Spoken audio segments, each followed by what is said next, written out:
Here is a plot, a graph of log x, the natural logarithm of x. It's only on the scale, however, from 1 to 10, and we're going to be interested in a situation where x may be something like 10 raised to the power 150. In fact, if I take the log to the base 10 of 10 to the 150, then I get just 150. And if I take the natural logarithm, it's 2.3 times that, which, as we've seen before, is roughly 345. So if I took x here out to something like 10 to the 150, then log x would be incredibly small, just 345.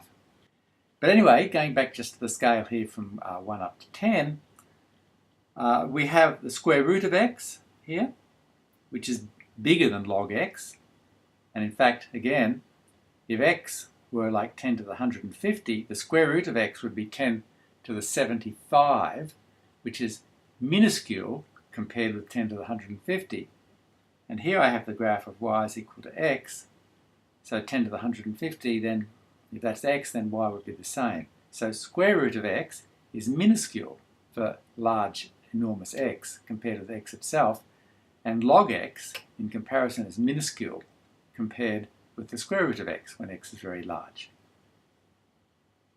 So here we state this a little bit more precisely, that log x goes to infinity, but it goes to infinity very slowly as x goes to infinity, much more slowly than x approaches infinity, or the square root of x approaches infinity, or even the cube root of x approaches infinity.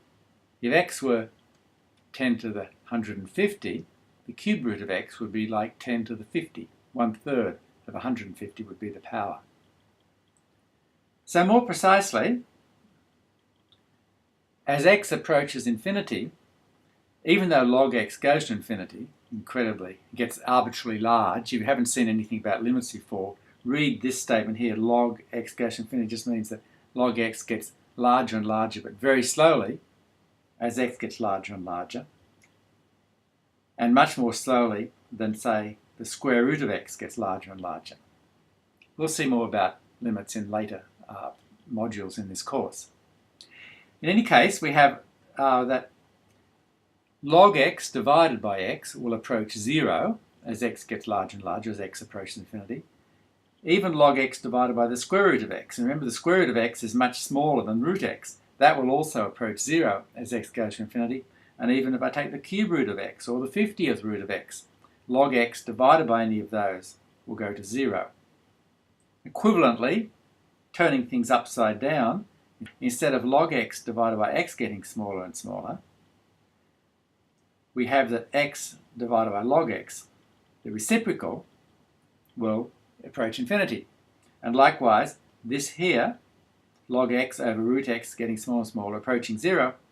The other way of saying that is that root x over log x will get larger and larger, and that will approach infinity. And similarly for the cube root of x over the log of x.